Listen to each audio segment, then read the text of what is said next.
किसी विभाग में आपके भाई को, आपके परिवार, बच्चे को, आपकी बच्ची को नौकरी चाहिए, तब फार्म भरने के बाद जब कॉल लेटर आ जाए तो कॉल कर लेना। निश्चित है जुगाड़ तो बना ही देंगे।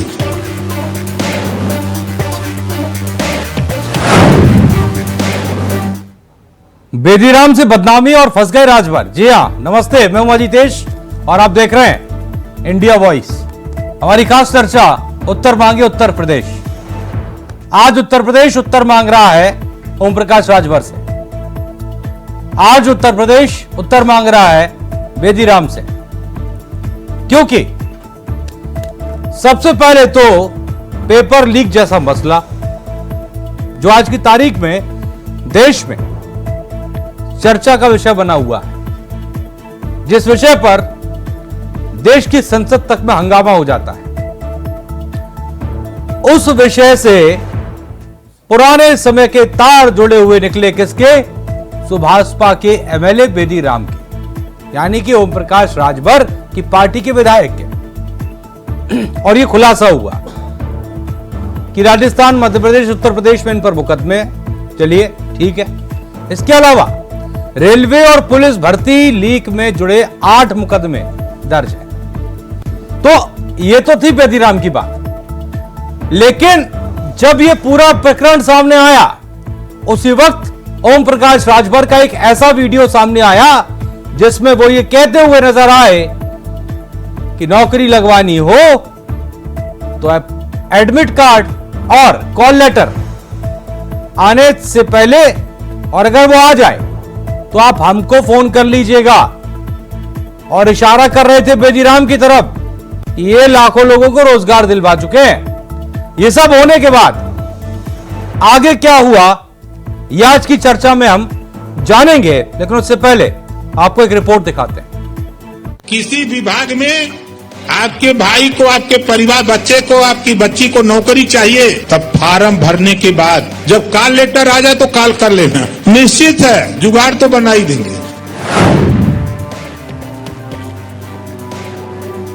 अपने बयानों के लिए हमेशा चर्चाओं में रहने वाले सुभाषपा प्रमुख ओम प्रकाश राजभर की बयानबाजी अब भारतीय जनता पार्टी नहीं चाहती है। लोकसभा चुनाव में घोसी में मिली हार और पेपर लीक केस में उनकी पार्टी के एमएलए का नाम आने के बाद बीजेपी नेतृत्व ने ओम प्रकाश राजभर को बयानबाजी से दूर रहने की सलाह दी है।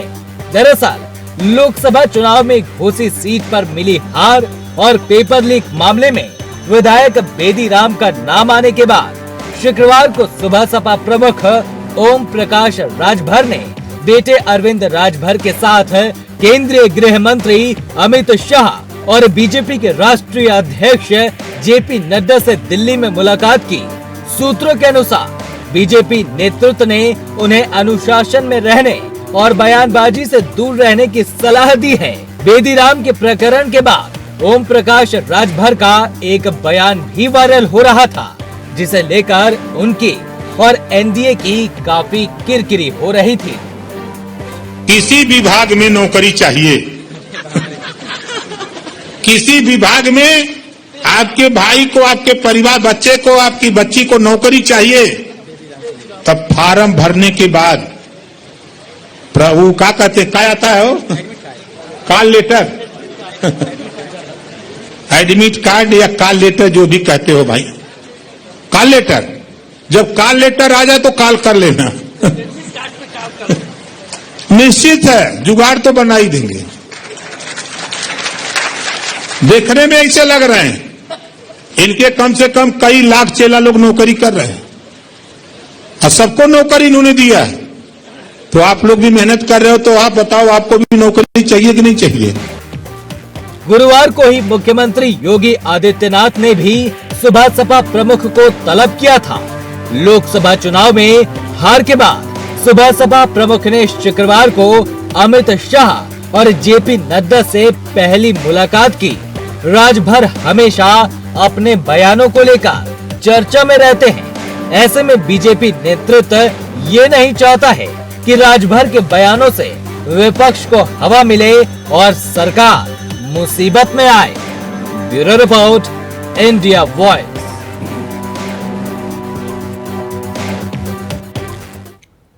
तो जाहिर सी बात है जब इस विषय की शुरुआत हुई तो मुश्किल जो है वो ओम प्रकाश राजभर के लिए खड़ी हो गई और राजभर एक तरह से फंस गए इस पूरे प्रकरण में कि आखिरकार विपक्ष के सवालों का जवाब तो देना पड़ेगा और सवाल कुछ हमारे भी, और सवालों का जवाब देने के लिए खास मेहमान हमारे साथ जुड़ गए।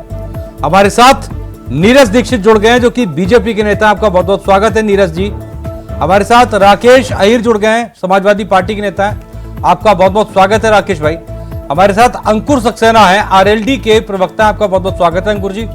और हमारे साथ डॉक्टर स्नेहाशीष वर्धन पांडे जो कि कांग्रेस के नेता हैं। आपका बहुत बहुत स्वागत है। तो चर्चा की शुरुआत यहां पर बड़े बड़े सवाल हैं और नीरज जी पहला सवाल आप ही से, ये कहां बैठे बिठाए, एक तो पहले से ही पेपर लीक का मामला जो है इसको लेकर देश के शिक्षा मंत्री जो है वो जवाब देते देते थक गए, सवाल खत्म नहीं हुए, पार्लियामेंट तक पे हंगामा हो गया और ये राजभर साहब आपके बैठे बिठाए आप ही को उल्टा जवाब देने के लिए मजबूर कर देते हैं। लीजिए दीजिए जवाब।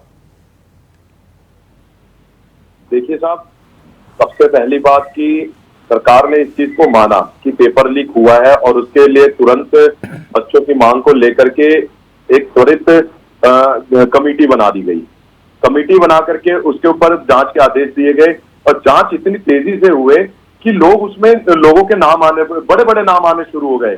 सबसे पहले तेजस्वी यादव जी के पीएस का नाम आया। हाँ। उनके साथ जांच पड़ताल शुरू की। हाँ। आज ओपी राजभर जी के जिस प्रकार से विधायक का नाम आ रहा है उनकी पार्टी का, तो ये सोचने वाली बात है कि आज बच्चों को और देश की जनता को लग रहा है नहीं ये तो सोचने वाली बात है ही नीरज जी, ये सब तो सोचने वाली बात है ही, लेकिन सोचने वाली बात तो ये भी है कि मंत्री जी खुद अगर आकर ये कहें कि अगर कॉल लेटर आ जाए तो कॉल कर लेना, जुगाड़ तो करवाई दिया जाएगा, तब क्या कहेंगे? बता रहा हूं ना आपको, मेरी भी तो बात सुनिए।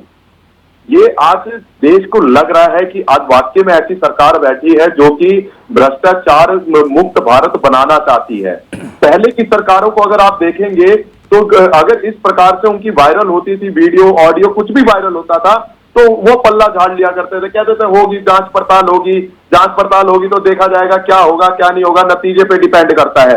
परंतु आज की डेट में ऐसी सरकार बैठी हुई है जो कि खुद सामने से आकर के फेस करती है, कोई बहुत उसको तोपने का काम या अपने पल्ले से झाड़ने का काम नहीं करती है। आज देश में वाकई में लग रहा है कि अगर कोई गलत करेगा, मोदी सरकार में कोई गलत करेगा, योगी सरकार में कोई गलत करेगा तो उनके पास से कोई पूछताछ होगी क्या पेपर लीक मामले में? अगर इस देश के अंदर चाहे वो कोई भी हो, चाहे वो अपने विधायक का बेटा हो, चाहे वो खुद विधायक हो या कोई भी हमारे एनडीए का समर्थन पर देने वाला पार्टी का कोई भी विधायक हो, सांसद हो, अगर वो गलत करेगा इस देश के अंदर उसको बख्शा नहीं जाएगा, उसके ऊपर बिल्कुल त्वरित कार्रवाई। नहीं मैं ही कह रहा हूं सर, पेपर लीक मसले पर चलिए छोड़ दीजिए, हटाइए। राजभर जी से कोई पूछताछ होगी क्या? कोई एजेंसी करेगी पूछताछ? क्या आप नौकरी का जुगाड़ कैसे कर पाते हैं? सबसे हो रही है, ऐसा नहीं है कि किसी से नहीं होगी। नहीं। अगर किसी को बख्शा जाएगा तो मैं दोबारा इसी चैनल पे बैठूंगा, आप मेरे को दिखा दीजिएगा। हाँ, ये ओम प्रकाश राजभर से भी पूछताछ होगी? बिल्कुल होगी जी। जिस चीज में ऑडियो का पहले जांच पड़ताल की जाएगी, वो जैसी हो, अगर ऑडियो सही पाई जाएगी, जो कोई भी हो, चाहे वो प्रधानमंत्री हो, चाहे मुख्यमंत्री हो, चाहे विधायक हो, चाहे सांसद हो, कोई भी होगा, उसके ऊपर जांच कमेटी बैठेगी। ये बेदीराम के घर सुबह एक पत्रकार पहुंचे थे किसी अन्य चैनल के, उनको तो मार के भगा दिया गया वहां से पीट कर। आपको देखा होगा शायद। देखिए जांच पड़ताल करने का काम जो जांच एजेंसियां उनका है। अगर मीडिया के साथ वो बदसलूकी करते हैं तो वो उनका निजी मामला है, इसमें हम लोग कुछ नहीं कर सकते। लेकिन हमारे हाथ में जो है कि हमारे पास जो जांच एजेंसियां हैं, जांच एजेंसियों को अगर वो साथ नहीं देंगे, अगर उसके साथ कुछ आनाकानी करेंगे तो हमारा शीर्ष नेतृत्व बैठा हुआ है ना, वो कार्य करेगा। लेकिन परंतु मैं आप लोगों को आपके चैनल के माध्यम से एक बात जरूर कहना चाहूंगा, कल को राजभर जी अगर हमारी पार्टी से बिदक के दूसरी पार्टी में चले जाते हैं तो यही देखेगा, ये विपक्ष का मामला होगा जो कहेगा कि विपक्षियों को दबाया जा रहा है, जबरदस्ती उनको दबाया कुचला जा रहा है। जिस प्रकार से आज दिल्ली में बैठे हुए केजरीवाल जी है, दारू का घोटाला कांग्रेस ने उजागर किया, आज जब उस पर कड़ी कार्रवाई की जा रही है तो कांग्रेस और अन्य यही तो वो पूछ रहे हैं ना, यही तो पूछ रहे हैं विपक्ष यही तो कहता है ना कि अरविंद केजरीवाल पर तो कार्रवाई कर दी जाती है। सुनिए ना मेरी बात सुनिए, अरविंद केजरीवाल पर कार्रवाई हो गई, हेमंत सोरेन पर कार्रवाई हो गई, मनीष सिसोदिया पर कार्रवाई हो गई। वो पूछ रहे हैं कि अजीत पवार का क्या हुआ, वो पूछ रहे हैं जब आप झारखंड में टिकट देते हैं गीता कोड़ा उनका क्या हुआ, वो आपसे पूछते हैं कि प्रफुल्ल पटेल का क्या हुआ। तब आप कहते हैं जांच चल रही है। देखिए साहब, इन पे भी तो जांच चलकर ही आज इनको जेल में डाला गया है ना, कि इनको डायरेक्ट आज ब्लेम लगाया और कल जेल में डाल दिया। इन पे आज अगर इनके पास इतने लाखों करोड़ों के वकील खड़े हैं, कोर्ट में क्यों नहीं अपने आप को सच साबित करके बाहर आ जा रहे हैं? उन्होंने तो अपने लाखों करोड़ों के वकील लगा करके वो बाहर बेल, राकेश अहिर जी, ये भी लगा के आ गए ना बाहर बेल। राकेश अहिर जी, ये आप राय दे दीजिए ना, आप अपने सहयोगियों को बोल दीजिए। राकेश अहिर जी, के माध्यम से आज से नहीं, बहुत टाइम से मैं राय दे रहा हूँ। राकेश अहिर जी, आप अपने सहयोगियों को राय दे दीजिए कि समय रहते हुए चले जाया करें उस वाली वॉशिंग मशीन में, वो जो कही जाती है। मैं नीरज भाई को बताना चाहता हूं कि जब से देश में और उत्तर प्रदेश में इनकी सरकार बनी है, तब से एक नहीं दर्जनों पेपर लीक हुए। जैसे दरोगा भर्ती के हो गए, यूपीसीएल के हो गए, सबनेटेड के हो गए, और ऑपरेटर ट्यूबवेल के हो गए, यूपी आरक्षक नागरिक के पुलिस के हो गए, ग्राम विकास अधिकारी के हो गए, प्राइमरी स्कूल अध्यापक भर्ती एग्जाम के हो गए। कार्रवाई नहीं हुई। नहीं बोलिए मत, देखे मना कर आइए अजीत भाई। अजय भाई, मैंने जब ये बोले मैं सुन रहा था। नीरज जी सुन लीजिए, सुनने की क्षमता रखिए। ये लगातार सहायता प्राप्त स्कूल शिक्षक की जितनी भी भर्तियां हुई हैं, सबके पेपर लीक हुए। कोई ये पहली वाकया नहीं है, पहली बात। दूसरी बात, जो गुजरात कंपनी की ब्लैक लिस्टेड जो उसके एमडी थे, अमेरिका कैसे विनीत आर्या भागे? सरकार इनकी है, विदेश मंत्रालय इनका है, तो कैसे किनके सह पे वो विदेश भाग गए? दूसरी बात कि अगर ये बेरोजगार और नौजवानों को नौकरी देने की इनकी मंशा अगर होती तो ये पेपर लीक नहीं होते। कौन नहीं जानता है कि इनकी सरकार में कोई भी एक भी एग्जाम सही नहीं हुए हैं। पेपर उसके पता चला कि 24 घंटा पहले, एक हफ्ता पहले सबके व्हाट्सएप पे। राकेश भाई, समस्या तो यही है ना, समस्या तो यही है। कुछ बातें राजनीति में कही जाती हैं, यही ओम प्रकाश राजभर आपके सहयोगी रहे, और भविष्य का कोई कुछ का भविष्य के गर्त में क्या छुपा है कोई नहीं जानता। इस बात को भी मानिए। मैं कह रहा हूँ अजितेश भाई, अगर आप ये कहें कि ओम प्रकाश राजभर के लिए, ओम प्रकाश राजभर की पार्टी के लिए समाजवादी पार्टी के दरवाजे बंद है हमेशा के लिए, तो मालूम है। मैं कह रहा हूँ कि पेपर जो भोपाल में प्रिंटिंग प्रेस से छपी है, क्या राजनयन मिश्रा पे कार्रवाई हुई? अभी तक बुलडोजर चला। सुभाष प्रकाश मिश्रा गिरफ्तार हुए, विशाल दुबे गिरफ्तार हुए, कितने लोग गिरफ्तार हुए? विनीत आर्या कैस के साथ पे भागे? आप हमको जवाब दीजिए। हाँ ठीक है, किसके साथ पे वो विदेश भागे? हाँ ठीक है। ये केवल सवाल विपक्ष से पूछने रहता है। नहीं, मैं उन लोगों को सवाल नहीं कर रहा हूँ। लगातार धांधली हो रहा है। हाँ, बेदीराम कोई नए नहीं है। सुनिए, बेदीराम के मुखिया ओम प्रकाश राजभर खुले मंच पे कह रहे थे, तब कहां? यही तो मैं कह रहा हूँ, और मैं क्या कह रहा हूँ? मैं कह रहा हूँ राकेश भाई, मैं तब इस बात को और पुख्ता कर दीजिए ना। ये कह दीजिए कि ओम प्रकाश राजभर सरकार और सुभाषपा, मैं कह रहा हूँ, इनके लिए समाजवादी पार्टी के रास्ते हमेशा के लिए बंद है। बात तो सुनिए, जब इनके सहयोगी दल के ओम प्रकाश राजभर खुले मंच पे कह रहे थे, तब कार्रवाई क्यों नहीं की गई? हाँ।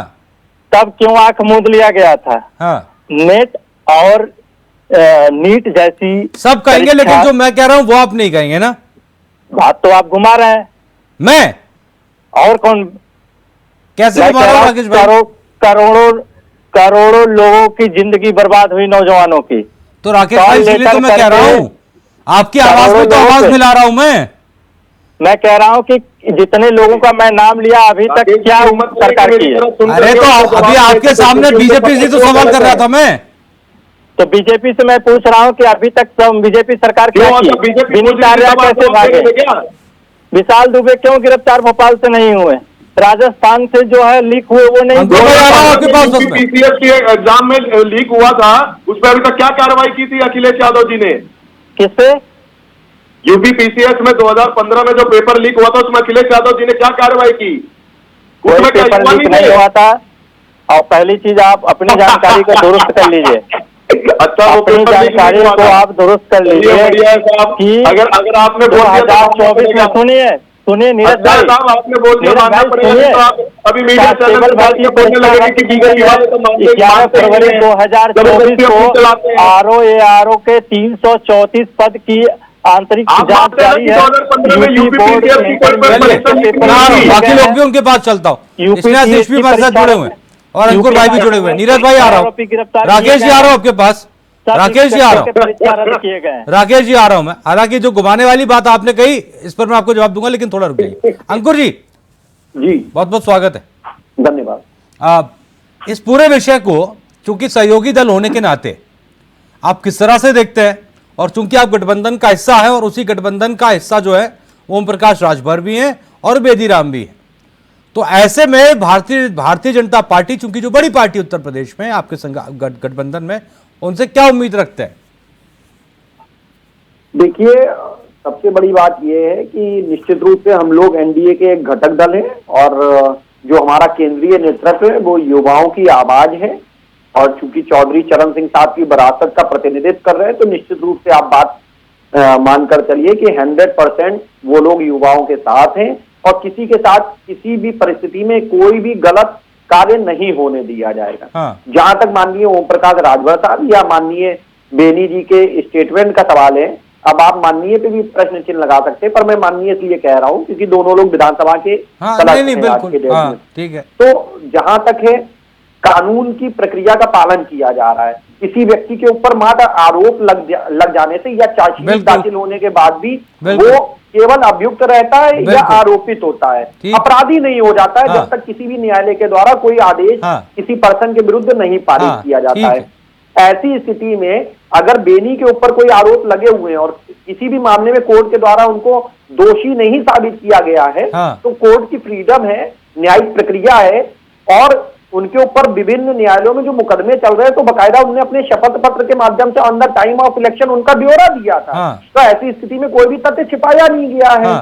तो जब उनके ऊपर आरोप लगे तो उन आरोपों के बावजूद उन्होंने शपथ पत्र दिया, चुनाव आयोग के पास डिटेल है, पेपर में बकायदा पब्लिकेशन हुआ, आम जनमानस ने उनको चुना है। क्योंकि विधायक बने हैं तो आम जनमानस का प्रतिनिधित्व कर रहे हैं। तो इसलिए ये बात कहना कि उनके अगेंस्ट कोई कार्रवाई सरकार के द्वारा नहीं की जा रही है या प्रशासनिक लेवल पे नहीं की गई है, मुझे नहीं लगता कि आज की डेट में एडमिसेबल है। क्योंकि अगर ऐसा कुछ होता तो उनको अगेंस्ट जो मुकदमे पंजीकृत उनमें निरंतर कार्रवाई की जा रही है। ठीक है अंकुर भाई, एक कमेंट बस ओम प्रकाश राजभर के बयान पर भी कर दीजिए, उसके बाद इतना चीज आपके पास आ रहा हूं मैं। देखिए, ओम प्रकाश राजभर महोदय ने जो बयान दिया है वो उन्होंने अपने व्यक्तिगत हैसियत से उन्होंने कोई बात कही है, तो मुझे नहीं लगता कि मुझे उस पर टिप्पणी करनी चाहिए। लेकिन परंतु अगर आप ये टिप्पणी के रूप में ले रहे हैं तो उसको किसी भी बयान के दो तथ्य होते हैं, एक सकारात्मक पहलू होता है, एक नकारात्मक पहलू होता है। तो अगर आप माननीय ओम प्रकाश राजभर जी ने कोई बयान दिया है तो मैं तो उसका सकारात्मक पहलू ये देखता हूं कि अगर आपने फॉर्म भरा है और किसी भी फॉर्म को भरने के बाद आपके कॉल लेटर आता है तो अगर कोई दिक्कत हो तो मेरे पास आ जाइए ताकि उस मामले में निष्पक्षता बरती जा सके। अगर कोई अधिकारी, कोई कर्मचारी अदर मीन्स में, मिसलेनियस मीन्स में गलत तरीके से किसी परीक्षा की शुचिता पे प्रश्न चिन्ह लगा रहा है या शुचिता पर भंग होने की संभावना है किसी परीक्षा की, तो आप मेरे पास आइए, मैं एक निष्पक्ष तरीके से सरकार का ये हुआ एकदम परिपक्व प्रवक्ता और नेताजी वाला बयान। वाह, ये हुआ बयान अंकुर भाई। नहीं, परिपक्व नहीं है, आपने नकारात्मक दोनों बातें देखनी होती है। हाँ बिल्कुल बिल्कुल बिल्कुल बिल्कुल। अच्छा, नकारात्मक क्या था उसमें? नकारात्मक जो इस समय चल रहा है, जो अपोजिशन के लोग चिल्ला रहे हैं जबकि मामला कोर्ट में पेंडिंग है। बयान के दो पहलू होते हैं ना अंकुर भाई। नकारात्मक आप लोगों ने पूर्व टिप्पणी कर दी, सकारात्मक बात मैं ले आया। अरे वाह, बहुत बढ़िया बहुत बढ़िया। इसने आशीष जी माफी चाहूंगा, बहुत देर से आपके पास आ रहा हूं। आप इस पूरे प्रकरण को अगर हम देखें और समझें, जाहिर सी बात है एक गंभीर मुद्दा है पेपर लीक। खैर अंकुर जी ने एक बात अच्छी कही कि उन्होंने अपने हलफनामे में दी जानकारी और बताया कि ये केसेस हैं, इस मामले से जुड़े हुए हैं। छुपा भी सकते थे लेकिन नहीं छुपाए, क्योंकि कानून के मुताबिक हलफनामा उन्होंने दिया। इसमें अब दिक्कत कहाँ आ रही है स्नेहाशीष जी? देखिए, हलफनामे में उन्होंने बहुत कुछ लिखा है, लेकिन हलफ में जो बात अटकी हुई थी वो कम से कम स्टिंग ऑपरेशन में निकल के आ गई बाहर। ये अपने आप में सोचने वाली बात है कि इस एनडीए नेशनल डिस्ट्रक्टिव अलायंस में किस्म किस्म के लोग हैं और किस्म किस्म के मायावी लोग हैं जो मुंह में राम बगल में छुरी वाले कॉन्सेप्ट के साथ आगे बढ़ते हैं। और ये लोग अपने धीरे धीरे ही सही ये बताने लगे हैं कि देश में युवाओं की जो बदतर स्थिति हुई है वो क्यों हुई है, वो नेशनल डिस्ट्रक्टिव अलायंस के लोगों ने साबित करने का काम किया और कुछ नहीं। और इसमें बेदीराम क्या है? बेदीराम तो एक छोटे से मछली हो सकते हैं, असली तो गुजरात में जो किंग पेन बैठे हुए हैं वो लोग असल में हैं। और बिहार में अभी स्टार्टिंग जब हो रही थी डिबेट की तो एक प्रवक्ता महोदय बोल रहे थे कि बिहार से इसके तार जुड़े हैं। बिहार में तो खुदरा व्यापार हुआ है, थोक का व्यापार जहाँ हुआ है वहाँ गुजरात में उस पर चर्चा हम लोग नहीं कर पा रहे हैं। उस पर हम लोग चर्चा ये नहीं कर पा रहे हैं कि आखिर ऐसे कौन से लोग थे जो राष्ट्रीय हमारे जो शिक्षा मंत्री हैं केंद्रीय, वो आके कह रहे थे कि एनटीए में कोई मूर्ख धंधा नहीं हुआ और बाद में अपने बयानों से मुकरने लगे क्योंकि यूटर्न इनका पुराना सगल रहा है। तो इसलिए ये चीज सोचने वाली बात है अपने आप में कि इस देश में ऐसे नेताओं को चुन कौन रहा है?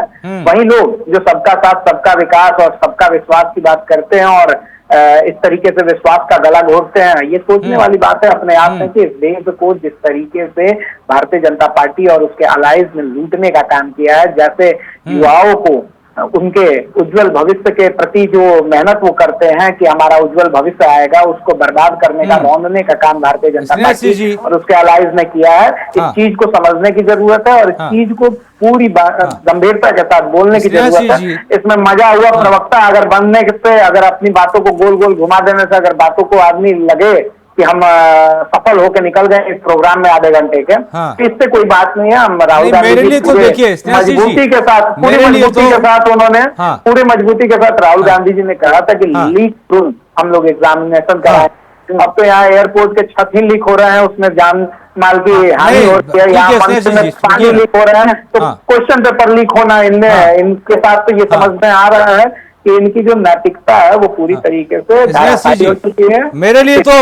मेरे लिए तो दोनों ही चीजें तमगे की तरह हैं। सरकार में अंकुर भाई हैं जो कह रहे हैं कि नकारात्मकता हम दिखा रहे हैं और विपक्ष में राकेश भाई हैं जो कह रहे हैं बातें घुमा रहा हूं। तो मेरे लिए तो दोनों चीजें मेरे लिए तमगे हैं। मेडल मिल गए मुझे, अच्छी बात है। कम से कम कोई ये तो नहीं कहेगा कि मैं सरकार की तरफ हूं या ये कहेगा विपक्ष की तरफ से। देखिए, चूंकि मैं भी पत्रकारिता का सहायक प्राध्यापक भी हूँ, तो इसलिए मैं समझ सकता हूँ कि अगर पत्रकारिता में कोई पूछता है कि गोदी मीडिया तो मैं गोदी मीडिया के एकदम सख्त खिलाफ कहता हूँ कि नहीं, पत्रकारों की मजबूरी है, विज्ञापन की मजबूरी है। नहीं होगी, लेकिन यहाँ नहीं। लेकिन एक चीज मैं बात सीधे सीधे कह रहा हूँ, अजितेश जी आपने बहुत अच्छी से बातें को रखा और बाकी मैं इस चीज को ये चीज कह देना चाहता हूँ कि इस देश में इन मुद्दों पे चर्चा अगर हो रही है तो ये नैतिकता है मीडिया की और ये मीडिया का नैतिक जिम्मेदारी है। बिल्कुल निर्वाह कोशिश करते हैं और इसमें कोई करते रहेंगे। खैर ये तो लोकसभा चर्चा गर्म हो गई थी तो मैंने जिक्र कर दिया। खैर ये तो रोज का है और मैं और राकेश भाई तो डेली लड़ते हैं टीवी पर, कोई दिक्कत नहीं है। राकेश भाई ये बताइए, तो अब कांग्रेस के साथ मिलकर ये झंडा बुलंद कब कर रहे हैं सड़कों पर राजभर साहब के खिलाफ? देखिए, हम नौजवानों और किसान मजलूम और समाज के जितने भी लड़ाइयाँ हैं, समाजवादी पार्टी और इंडिया गठबंधन के सभी दल के लोग, हम लोग लड़ाई लड़ेंगे सड़क से लेकर सदन तक। मगर भारतीय जनता पार्टी जो करके नौजवानों के सपनों को कुचल रही है, हम लोग को। राकेश भाई आपकी आवाज थोड़ी सी ब्रेक हो रही है, मैं एक बार ठीक कराता हूँ। अब आप ये मत कहिएगा कि राहुल गांधी की तरह माइक खराब कर रखा, हमारा नहीं है, सब आप भी का ही है, हमारा कोई माइक वाइक नहीं है। नीरज जी अब आप जवाब दे दीजिएगा जरा स्नेहाशीष भाई का। जी क्या जवाब देना है बताएं। स्नेहाशीष जी जिन बातों का जिक्र कर रहे थे कि बिहार का चूंकि जिक्र आपने किया इसीलिए आपसे जवाब मांग रहा हूं, बाकी आप समझदार है, आपने सुना। वो कह रही थी कि बिहार में तो खुदरा व्यापार हुआ है, थोक का व्यापार जहां हुआ है वहां पर नीरज भाई कब बोलेंगे? देखिए, मैंने शुरुआत में ही बोला कि जहां भी भ्रष्टाचार होगा वहां पे हमारी पार्टी कड़े रूप से अपनी कार्रवाई को करेगी। इसमें कोई दो राय वाली बात नहीं है और ना हम इससे पीछे हटने को तैयार है। हम इन तमाम पार्टियों की तरह, विपक्षी पार्टियों की तरह हम अपनी बातों को घुमा घुमा करके जवाब दें और जब आप पूछे तो उसका कोई जवाब ना दे, केवल हमें ही बोलने दिया जाए, ऐसी मैं उम्मीद नहीं रखता हूं। आप पत्रकारिता में हैं, आपका काम है प्रश्न करना और हमारा काम है जवाब देना। परंतु अन्य पार्टियों की तरह अगर मैं भी बातों को घुमाने लग जाऊं तो उसका कोई तुक नहीं बनता। भारतीय जनता पार्टी आज की डेट में सबसे बड़ी पार्टी है, देश की जनता ने उनको चुन करके भेजा है और इन लोगों को तभी विपक्ष में बैठाया। लगातार तीसरी बार हमने सरकार बनाई है, लेकिन उस सरकार का भी फर्ज बनता है कि वो अपने देश की जनता के बातों पर खरी उतरे और भारतीय जनता पार्टी कर रही है। हम किसी भी चीज से भाग नहीं रहे हैं। माननीय मंत्री श्री धर्मेंद्र प्रधान जी ने अपने बच्चों को बुला करके उनके साथ बैठ करके मीटिंग की। मीटिंग करने के बाद उनके जो सुझाव थे उन सुझावों को माना, तुरंत ही उस पर कार्रवाई बैठाई। कार्रवाई बैठाने के बाद आज तमाम नाम हमारे सामने आ रहे हैं। लीपापोती का काम नहीं हो रहा है जैसे पहले की सरकारों में होता था, अच्छा ये अपना दोस्त है, चलो कोई नहीं इसका नाम हटा दो, किसी दूसरे का नाम फंसा दो। आज हमारा दोस्त हो या अगर कोई भी हो, अगर हमें विपक्ष में बैठना पड़े तो विपक्ष में बैठेंगे, लेकिन अगर देश के अंदर भ्रष्टाचार होगा उसको भारतीय जनता पार्टी के कार्यकर्ता और ना नेता कोई भी बर्दाश्त नहीं करेगा। हम डे वन से इसमें बिल्कुल डिट्टो क्लियर है कि हम इस पे कार्रवाई करेंगे, चाहे उसमें किसी का भी नाम आए। परंतु हाँ, मैं आपके चैनल के माध्यम से एक बात जरूर कह देना चाहूंगा, जिस दिन नाम आएंगे और कार्रवाई होगी तो उस दिन मैं अपने विपक्षी दलों के भाइयों से निवेदन करूंगा कि उस दिन वो रोना ना करे कि वन साइडेड गेम चल रही है। जिसका भी नाम आएगा, जो कोई भी होगा, अगर हमारे विधायकों का, सांसदों का नाम आएगा वो भी नपेंगे, तो अगर विपक्षी दल का नेता होगा वो भी नपेंगे। जो हमारी सरकार को बदनाम करने का कार्य करेगा, चाहे वो मेरे परिवार का हो, चाहे वो मेरी पार्टी का हो। पहले से नाम अगर आप डिस्क्लोज कर देंगे तो उन्हें एक थोड़ा मौका मिल जाएगा, वो रसीद कटवा लेंगे। देखिए मैं अब ठीक है आपकी बात नहीं देखिए नीरज भाई, देखिए मैं इसलिए कह रहा हूं, और देखिए बहुत सारे नाम हैं जो मैं पहले गिना चुका हूं, उसमें एक नाम असम के मुख्यमंत्री का भी है, जिन्हें आप पूरे दुनिया का भ्रष्ट मुख्यमंत्री कहते थे, है ना? सर मैं भी कह रहा हूं ना कि अगर जिनके नाम आपने लिए हैं, ये इन्होंने अपने वकील लगाए और ये जेल से बाहर आ गए, अपने आप को बेगुनाह साबित कर, मतलब बेल पे आ गए बाहर। परंतु मैं आपसे निवेदन करना चाहता हूं कि जो विपक्षी दलों के नेता जो आज भी जेल के अंदर हैं, वो क्यों नहीं बाहर आ पा रहे हैं? क्या उनके पास वही वकील, क्या उनके पास अपने तंत्र नहीं है? क्या वो लोग अपने आप को भी बेगुनाह साबित करके अजीत पवार जेल कब चले गए? इसका मतलब क्या जेल के अंदर है ना? स्नेहाशीष भाई, ये गए थे क्या अजीत पवार जेल? देखिए, भारतीय जनता पार्टी के साथ जितने लोग चले जाएंगे, नहीं मैं जनरल नॉलेज के लिए पूछ रहा हूँ, मुझे एक्चुअली याद नहीं। अब जनरल नॉलेज इसमें क्या, अगर आपको याद नहीं है तो मैं आपको अभी और दिखा सकता हूँ। और अच्छा, अजीत पवार, ओके। उस फेहरिस्त को आप अगर फिर से पुनः पन्ने उसके पलटने लगेंगे तो हो सकता है कि जो विद्वान साथी हैं हमारे, वो मौन व्रत धारण कर लेंगे मोदी जी की तरह। तो इस तरीके की चीजें हैं। अभी देश में बहुत सारी चीजें ऐसी हैं जो भ्रष्टाचार की जननी भारतीय जनता पार्टी हेमंत सोरेन जी को रखी हुई है, सत्ता में बैठी हुई है। इतने गुस्से में जवाब नहीं दिया जाता है। सुनिए ना, क्या बोलिए, जितना बोलते हैं भारतीय जनता पार्टी के लोग उतना ही एक्सपोज होते हैं। बोलिए आप, मैं सुन रहा हूँ। आप बताइए हेमंत सोरेन, बोलिए। नहीं, हम क्या एक्सपोज होते हैं? एक्सपोज जो हो रहा है वो जनता उसको एक्सपोज कर रही है। बोलिए ना, राजभर जी की तरह बोलिए, हम सुनने के लिए बैठे हैं, आप ही को सुनेंगे, बड़ा अच्छा लगता है। रिजल्ट दे करके जनता एक्सपोज कर रही है। भारतीय जनता पार्टी के लोग बोलते हैं तो मुझे बहुत आनंद होता है। आप नहीं, ठीक है, बोलिए, आप एक्सपोज होते हैं लोग। सुनिए ना नीरज जी, क्या करेंगे आप? जिस दिन मौन धारण कर लेंगे ना तो आप लोग सत्ता दे के चले जाइएगा, जैसे इस बार में चले जाए। चलिए ठीक है, दोनों लोग के पास आ रहा हूँ, मजबूरी है, समय कम बचा है, समय कम है। अंकुर भाई, इस पूरी चर्चा को आपने सुना, समझा, एक का 20 सेकंड का समय है आपके पास, एक थोड़ा सा एक फाइनल कमेंट इस पूरी चर्चा पर कर दीजिएगा। देखिए, सबसे बड़ी बात यह है, चाहे कांग्रेस हो चाहे समाजवादी पार्टी हो, इनको जनता ने विपक्ष के रूप में लगातार तीसरी बार चुना और ये तीसरी बार अपनी सीटें बढ़ने के बावजूद विपक्ष की भूमिका का निर्वहन नहीं कर पा रहे हैं। अच्छा, दूसरी बात है, कांग्रेस और समाजवादी पार्टी दोनों असमंजस की स्थिति में है। असमंजस इसलिए कि ये उत्तर प्रदेश के 2027 के चुनाव को देखते हुए दोनों लोग बड़े भाई और छोटे भाई की भूमिका का निर्धारण नहीं कर पा रहे हैं, क्योंकि कहीं ना कहीं समाजवादी पार्टी को ये बात पता है कि उत्तर प्रदेश में कांग्रेस के जिस सो कॉल्ड इंडी अलायंस के वो पार्ट बने बैठे हुए हैं, तो उसके बढ़ने पे समाजवादी पार्टी के अस्तित्व के ऊपर प्रश्न चिन्ह लग जाएगा। तो ये अंतर विरोधों से लड़ रहे हैं, ये अपनी सीटें बढ़ाने के लिए लड़ रहे हैं, ये भारतीय जनता पार्टी नहीं, एनडीए गठबंधन से कोई फाइट नहीं कर रहे हैं, और जनमानस की भावनाओं को उठा रहे हैं। समय कम है। राकेश भाई 20 सेकंड में एक फाइनल कमेंट। देखिए, ये बौखला गए हैं, ये नौजवानों को नौकरी नहीं देना चाह रहे हैं और लगातार पेपर लीक कर रहे हैं और ये असफल है। ये विपक्ष के में हम लोग बैठे हैं, फिर भी इनके दम नहीं है कि विपक्ष की सवाल का जवाब दे और माइक बंद करवा रहे हैं। कितना दुर्भाग्य है, देश के नौजवान किसान मजदूर देख रहा है। राकेश जी, हमारे एंकर साहब की जानते हैं कौन अभी कर रहा था।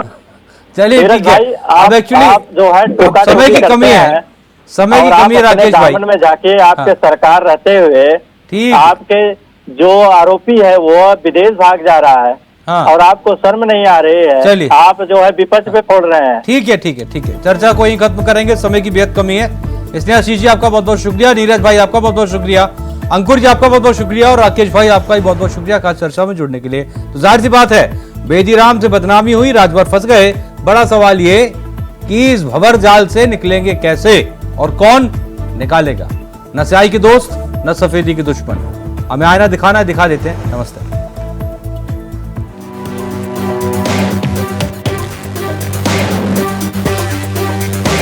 किसी विभाग में आपके भाई को, आपके परिवार बच्चे को, आपकी बच्ची को नौकरी चाहिए, तब फार्म भरने के बाद जब कॉल लेटर आ जाए तो कॉल कर लेना, निश्चित है जुगाड़ तो बना ही देंगे।